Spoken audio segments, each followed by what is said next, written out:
Welcome back, everybody. We're the Alter Ego Brothers. I'm Nick. That's Andy. And today we are reviewing Tron Ares. Stop! I know what you're thinking. Jared Leto?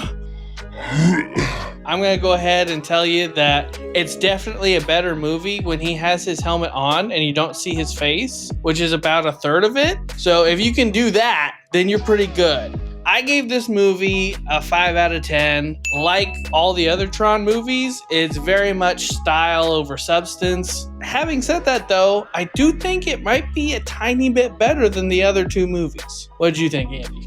I rated this one a 6 out of 10. Where this movie shined the most was the music. The genre kind of limits itself where it kind of has to play the same type of music over and over again. It's basically the same tempo and it's basically the same kind of like dubstep kind of music. So you could argue that it should only receive like 1 point instead of the full 2, but it really fit the movie super well. Basically, to me, I viewed this movie as a music video. It was focused on the music. I didn't care about anything else. All right, so that gives us a 5.5 out of 10 on our tier list, which goes in the 5 category.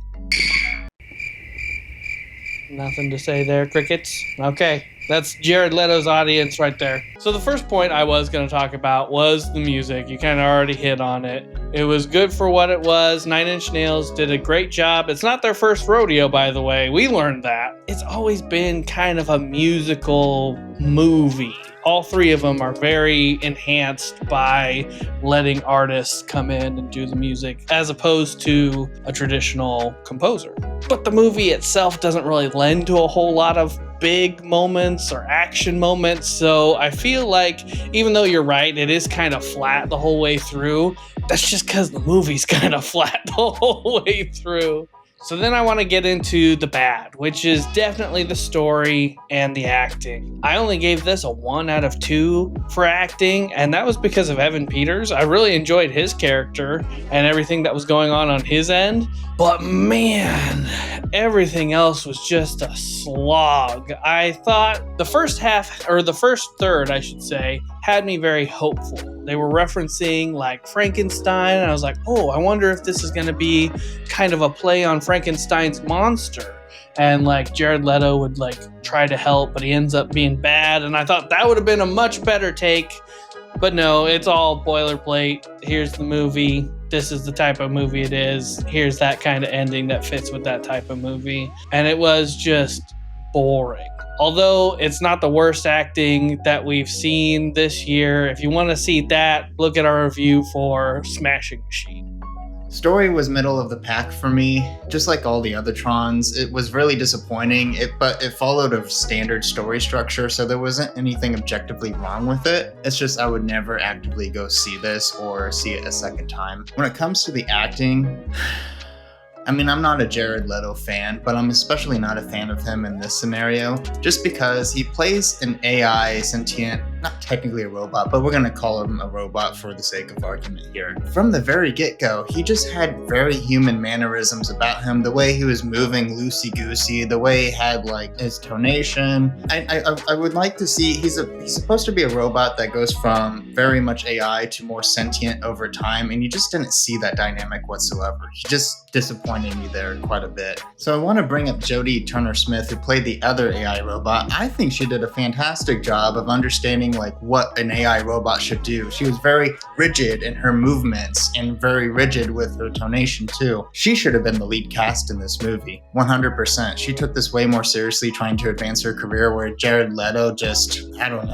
hoping mom and dad will like call the principal and like get him out of trouble or some type of stuff. He's hoping on connections or something, because he just did not try whatsoever. Yeah, like I said earlier, the best part of Jared Leto was when he had the helmet on. They really should have kept that on as a story beat thing until he became human in the story. I think it would have been so much better had he just kept that on and been... Would have made up for the bad acting. Yeah. Well, then he would have been the robot that we wanted to see, right? So, right. Just a lot of poor choices. And speaking of poor choices, I want to get into this muddy area here, which is the CGI. I had a hard time personally scoring this because there's a lot of really good CGI where it counts, but there are some really egregious and terrible moments too. The ADR, which for those of you that don't know, that's automatic dialogue replacement for when actors go in or writers rewrite scenes and then actors try and fill in and say those lines over.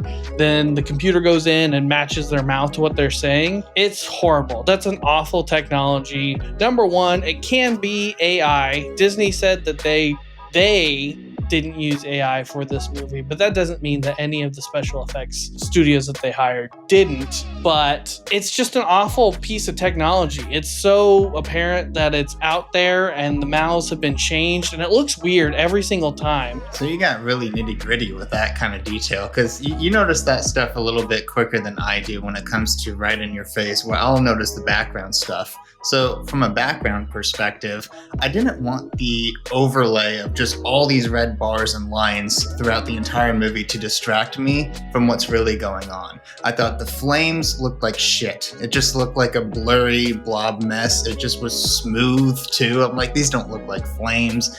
I thought so much of what they actually had to do from a CGI perspective that was outside of just the red lines everywhere it was a big mess for me. But I gave them credit for the fact that they had to do a lot of CGI throughout the entire movie. So you have to have budgets, you have to have timelines, and so maybe they fell short, and because they had to do so much work, they couldn't get some of the things like flames up to speed. I still went middle of the pack for it just because of that, or else I was kind of disappointed that this could have pushed things a little bit further. All right, and with that, middle of the pack score for us, let's see how we compare to the rest of the internet. Let's take a look at the audience score real quick. IMDb, the audience gave it a 6.7 out of 10, which I've gone ahead and rounded up to 7. And then Rotten Tomatoes, the audience score is an 87 out of 100. So I rounded that up to a 9. What the fuck is this world? Meaning the average score for the audience was an 8 out of 10. On the critics side of things, on Rotten Tomatoes, the critics gave it a 57 out of 100, which I rounded up to 60. And then Metacritic gave it a 48 out of 100, which I rounded up to 50. Surprise, surprise, we have like the exact same scores, so 5.5 out of 10. We're critic boys again on this one, not regular dudes, fancy schmancy snobby boys. And with that viewpoint, let's take a look at what the audience had to say in one of their top reviews. Loved it. I was skeptical of the casting of Leto, but I ended up enjoying this more than I expected. The plot is largely predictable but who cares? By who cares? The plot is largely predictable by who cares. The ride is a blast. No, sorry, that doesn't have an exclamation point. The ride is a blast. It also does a good job at tying in both previous films, along with plenty of Easter eggs, and tease up a sequel. The Nine Inch Nails soundtrack is pretty great too. I liked this, but the plot's predictable, and the movie's kind of but the soundtrack's good. 10 out of 10. Yeah, I'm a bit confused by this review, giving it a 10 out of 10.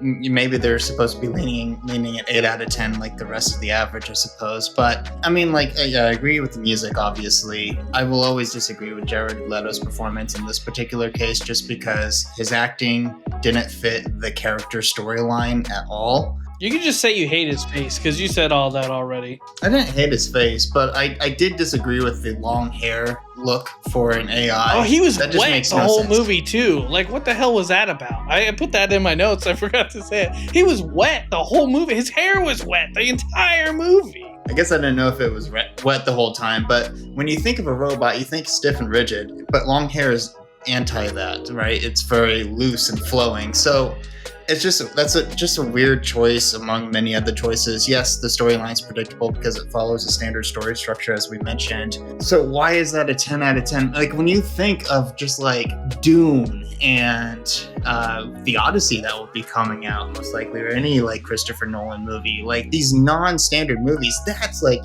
that's a storyline that deserves a 10 out of 10. Why does a standard Disney movie deserve a 10 out of 10? I just don't understand that scaling of some people. But that's why we're critics and they're just regular dudes. Yep. All right, and that's the end of this video. Thank you for liking, commenting, and subscribing. Make sure to check out our other videos. We're two regular critics Doing regular reviews.